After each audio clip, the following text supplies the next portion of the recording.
அனைவருக்கும் வணக்கம். Unit 3 Part B Attention, Perception and Memory Psychology TNTT 2025 உங்கள் அனைவரையும் வின் அகாடமி மூலமாக வரவேற்கிறேன். Presented and powered by S. Anju Pravaha, psychotherapist. இந்த பகுதியில் நம்ம எப்படி பார்த்தோம் யூனிட்ல இரண்டாவது பகுதியை செகண்ட் பார்ட் பி பார்க்கலாம். ஃபேக்டர்ஸ் இன்ஃப்ளூயன்சிங் பெர்செப்ஷன் எப்படி பார்த்தோம் கடைசியா. பாஸ்ட் எக்ஸ்பீரியன்ஸ், எக்ஸ்பெக்டேஷன்ஸ், கான்டெக்ஸ்ட், அதாவது கவனத்தை தீர்மானிக்கும் காரணிகள் பார்த்தோம். கடந்த கால அனுபவங்கள், எதிர்பார்ப்புகள், தற்போதைய சூழல். எரர்ஸ் இன் பெர்செப்ஷன் தான். இந்த பெர்செப்ஷன் எரர்ஸ் என்ன அப்படிங்கிறது பாத்தீங்கன்னா definitions. Errors in perception refer to misperception or misinterpretations of sensory information. நமக்கு வர்ற சென்சரி இன்ஃபர்மேஷனை தவறாக புரிந்து கொள்ளுதல், தப்பாக பரிமாற்றம் செய்தல் மூலமாக வரக்கூடியதுதான் எரர்ஸ் இன் பெர்செப்ஷன். சில பார்க்கிறோம், கையில பார்க்கிறோம், பாம்பு நினைக்கிறோம், பாம்பை கையில் வச்சு கையில பிடிச்சிடுறோம். சில தப்பா பெர்செப்ஷன், கண்ணோட்டம் பார்க்கறதுக்கு தப்பா புரிந்து கொள்வது என்னுடைய விஷயம் இல்லை. டைப்ஸ் அப்படின்னா there are several types of errors in perception including illusions and hallucinations. இந்த இதில் உள்ள ஒரு மிஸ்டேக் என்ன அப்படின்னா எரர்ஸ் பெர்செப்ஷன் நம்முடைய உள்வாங்கும் தன்மை சொல்லணும். தமிழ்ல உள்வாங்கும் தன்மையில பெர்செப்ஷன்ல ஒரு விஷயங்கள் வந்து நிறைய இருக்கு. ரெண்டு எக்ஸாம்பிள் பார்க்கலாம், illusions and hallucinations. illusion அப்படின்னா definition. An illusion is a misperception of a real stimulus. தப்பா பெர்சீவ் பண்றது. இப்ப எக்ஸாம்பிள் சொன்னேன், ஒரு கயிற்றை பாம்பாக நினைத்துக் கொள்ளுதல் அல்லது பாம்பை கையில நினைச்சுக்கிறது. மிஸ்பெர்செப்ஷன் இருக்கு, illusion. எக்ஸாம்பிள் நிறைய எக்ஸாம்பிள் இருக்கு. இதுல பாத்தீங்கன்னா சில எக்ஸாம்பிள் பார்ப்போம். ஒரு சில example for illusions. Mulder line illusion.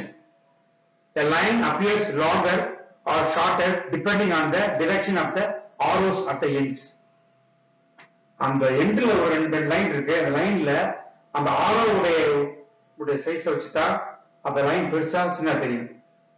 அந்த ஆரம் எங்கிட்டு நோக்கிக்கோ அந்த திசையை நோக்கி வச்சுட்டா நமக்கு தப்பா தெரியும், உயரமா தெரியும் பார்வைக்கு. அது Bouncer illusion.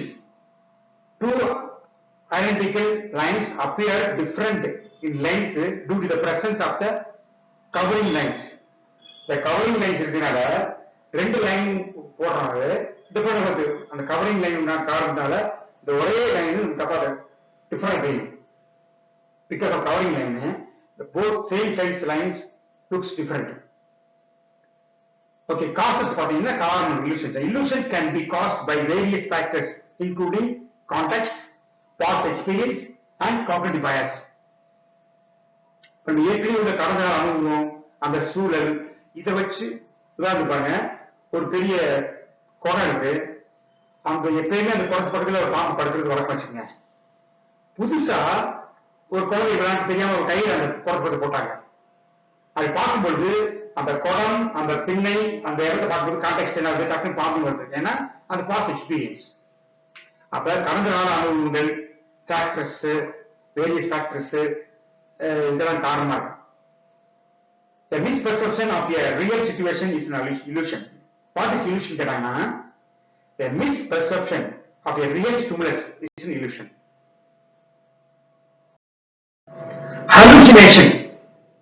The hallucination பாத்தீங்கன்னா definition பாத்தீங்கன்னா, hallucination is a perception that occurs in the absence of any external stimulus.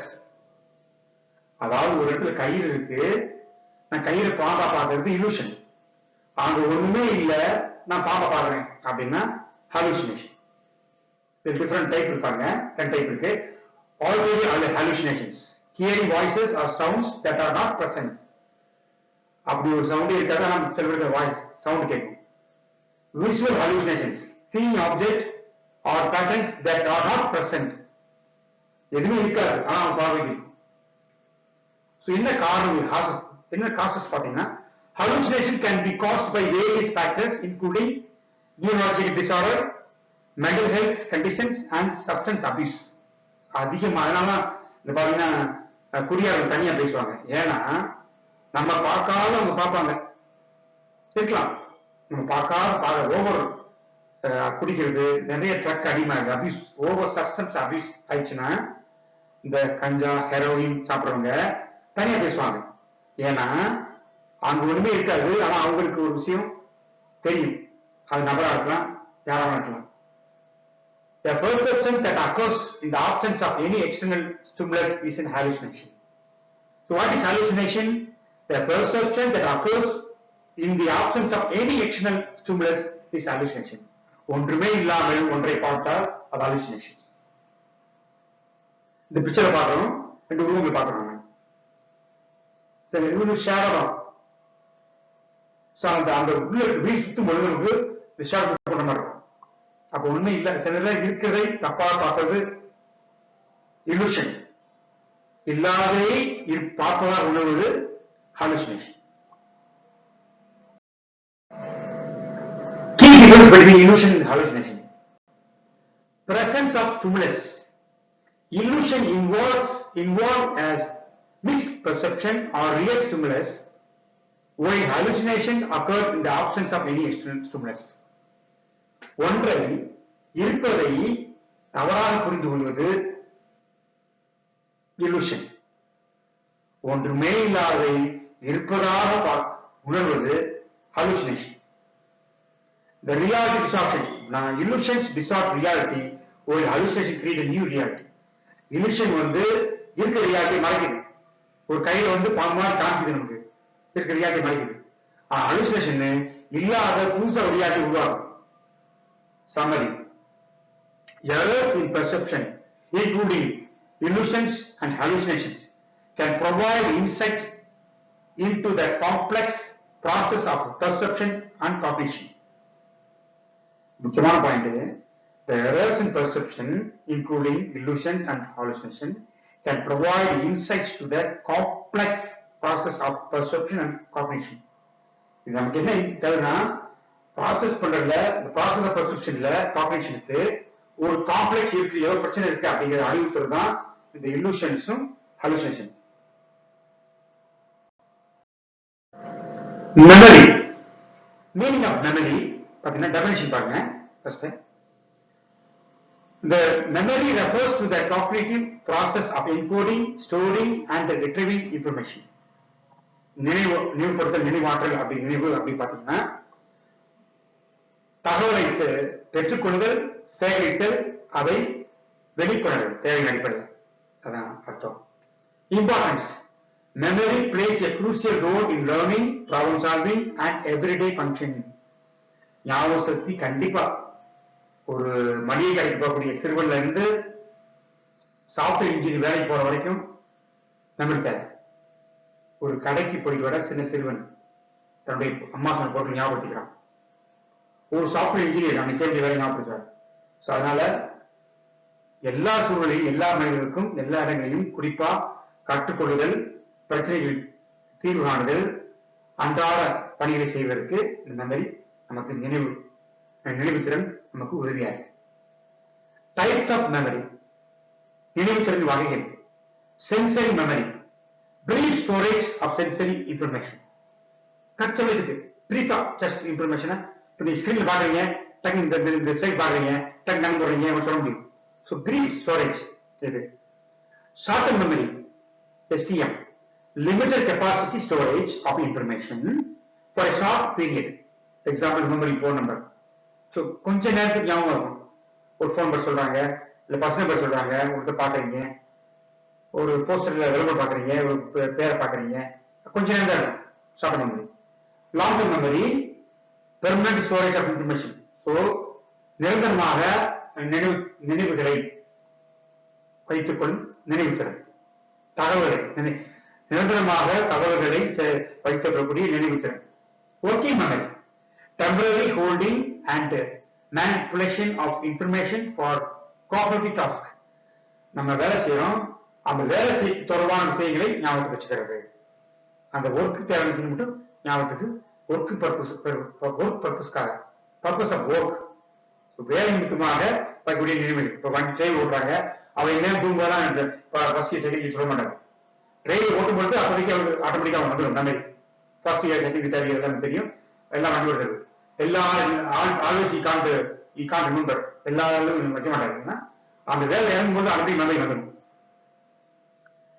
To briefly store sensory information is a primary function of sensory memory. Short memory has a limited capacity and stores information for a short period. இது ஏன் short term போடுறதுன்னு திருப்பி repetition ஆகுதுன்னா இந்த கேள்விக்கு வர்றதுக்கு வாய்ப்பு இருக்கு. Long term memory stores information permanently. working memory is involved in temporary holding and manipulation of the information. அந்த வேலை நிமித்தமாக தகவலை சேகரித்து வைக்கிறது working memory. Strategies for improving memory. So நினைவுகளை தக்க வைத்துக் கொள்வது, நினைவு திறனை கூட்டுவதற்கான சில வழிமுறைகள், உத்திகள். ரிப்பிட்டேஷன். ஒரு விஷயங்கள் மளிகை கடைக்கு போற பையன் அம்மா சொன்னாங்க, கொத்தமல்லி, கருவேப்பிலை, வெங்காயம், வெள்ளைப்பூண்டு, சீரகம், பெருங்காயம், அதை வாயை சொல்லிட்டு போவான். சின்ன குழந்தை சொல்லி போயிட்டே இருக்கும் வாய்ப்பு ரிப்பிட்டிங். ஒரு விஷயம் திருப்பி சொல்லும் பொழுது repetition information to solidify it in the memory. So it is solidify the information. தக்க வைக்கிறது இந்த விஷயங்களை. And organization information into meaningful categories, meaningful information. So organizing information into meaningful categories. So சில விஷயம் நிறைய இருக்கு, ஆர்கனைஸ் பண்றோம். இந்த விஷயங்களை, இந்த விஷயம் ஓகே வீட்டு தரவான விஷயம், இந்த விஷயம் இது ஆபீஸ் விஷயம் அப்படின்னு நம்ம மைண்டை ஆர்கனைஸ் பண்ணிடும். Associating new information with existing knowledge. Example, நம்ம ஆரஞ்சு பழம், கேண்டில், இதை வச்சு நம்ம சூரியன் வைக்க பார்க்கிறோம். அது மாதிரி சில நோன் டு அன்னோன், தெரிஞ்ச விஷயங்களை வைத்துக் கொண்டு தெரியாத விஷயங்களை கற்றுக்கொள்ளுதல். சில டெக்னிக்லாம் நம்ம சின்ன பேர் சொல்லிப்பாங்க. தெரியாத விஷயங்களை தெரிஞ்ச விஷயம் மூலமாக நம்ம எக்ஸாம்பிள் கத்துக்கிறது.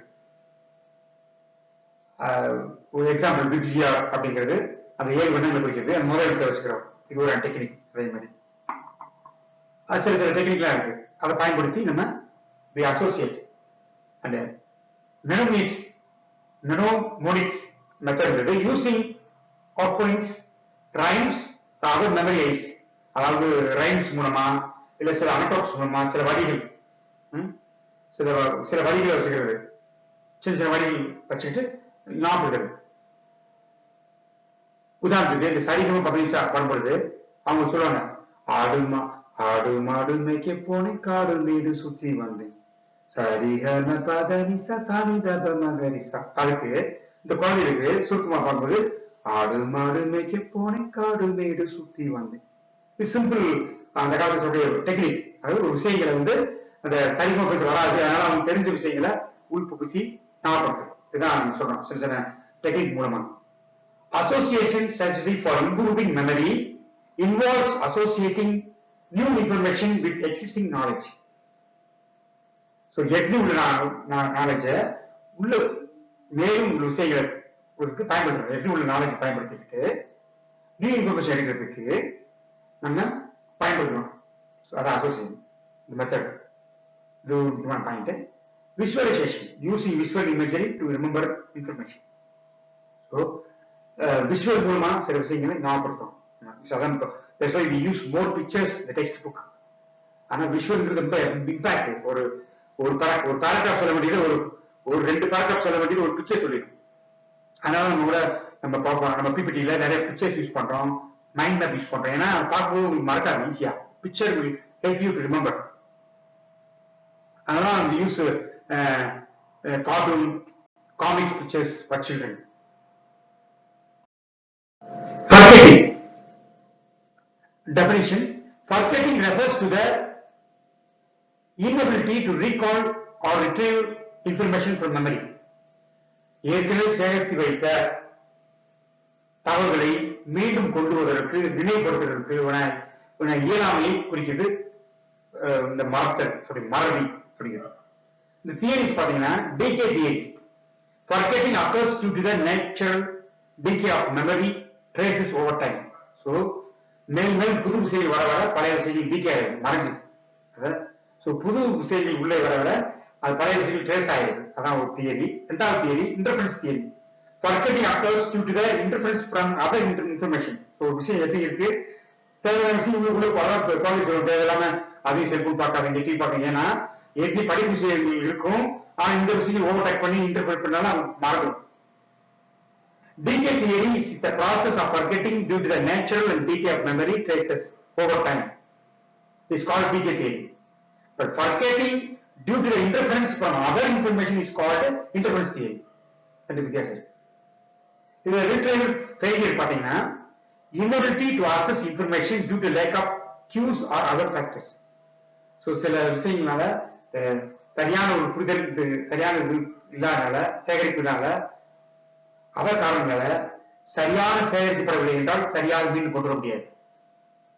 அந்த அடிப்படையில நமக்கு நினைவு கொண்டு வருதல் அப்படிங்கிறது ஒரு தோல்வியாக அமைஞ்சது.